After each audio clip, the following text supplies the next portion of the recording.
Friends అందరికీ నమస్కారం. ఇప్పుడే అందిన వార్త బ్రేకింగ్ న్యూస్. ఏపీలో ఘోర రోడ్డు ప్రమాదం, ఇద్దరు టీడీపీ నేతలు కన్నమూత. వివరాలు వీడియోలో తెలుసుకుందాం. వీడియో పూర్తిగా చూడండి, అలాగే తప్పకుండా లైక్ చేయండి. మరిన్ని అప్డేట్స్ కోసం ఛానల్ వెంటనే సబ్స్క్రైబ్ చేసుకోండి. ప్రభుత్వం నుంచి వచ్చే ముఖ్యమైన అప్డేట్స్ అన్ని మిస్ కాకుండా మీకు ముందుగానే తెలుసుకునేందుకు ఛానల్ని తప్పకుండా సబ్స్క్రైబ్ చేసి ఫాలో అవుతుండండి. అలాగే వీడియోని ఒక లైక్ చేస్తే మరింత మందికి సమాచారం చేరుతుంది. ఇక వివరాల్లోకి వెళ్ళిపోదాం. ఆదివారం రాత్రి సమయంలో ఆంధ్రప్రదేశ్ రాష్ట్రంలో ఘోర రోడ్డు ప్రమాదం జరిగింది. ఈ ప్రమాదంలో 4 మృతి చెందిన విషాద సంఘటన అయితే చోటు చేసుకుంది. తిరుపతి జిల్లాలోని నగరిలో ప్రమాదం చోటు చేసుకోగా ఈ ఘటనలో 4 మృతి చెందగా మరో 10 మందికి తీవ్ర గాయాలయ్యాయి.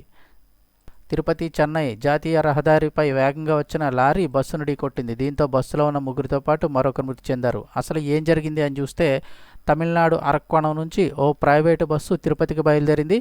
నగరి సమీపంలో బస్సు డ్రైవరు మరో వాహనాన్ని అధిగమించేందుకు ప్రయత్నించాడు. ఇక అదే సమయంలో పుత్తూరు నుంచి ఎదురుగా వేగంగా లారీ రావడం జరిగింది. ఇంతలో బస్సు డ్రైవర్ లారీని చూసి అకస్మాత్తుగా ఎడమ వైపుకి తిప్పాడు. ఈ క్రమంలో బస్సును లారీ ఢీకొట్టింది.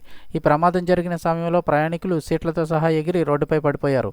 ఈ ప్రమాదంలో తిరుపతి జిల్లా వడపాలపేట మండలంలోని సీతారాంపురానికి చెందిన పార్థసారథి నాయుడు, రాజేంద్ర నాయుడు ప్రాణాలు కోల్పోయారు. వీరిద్దరూ కూడా టీడీపీ నేతలు కాగా, వీరు తమిళనాడులోని తిరుత్తణిలో జరిగిన పెళ్లికి వెళ్ళొస్తుండగా ఘటన జరిగింది.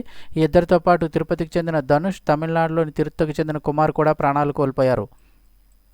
ఈ ఘటనలో చనిపోయిన ఇద్దరు టీడీపీ నేతలు రాజేంద్ర నాయుడు, పార్థసారథి నాయుడు ఆదివారం ఉదయమే తమ ఊరి తరపున అమరావతి నిర్మాణానికి విరాళాన్ని నగరి ఎమ్మెల్యే గాలి భానుప్రకాష్కి అందజేశారు.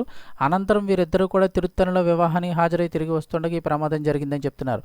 ఇద్దరు నేతల మరణంతో నగరి ఎమ్మెల్యే గాలి భానుప్రకాష్ సహా టీడీపీ నేతలందరూ కూడా తీవ్ర దిగ్భ్రాంతిని అయితే వ్యక్తం చేశారు.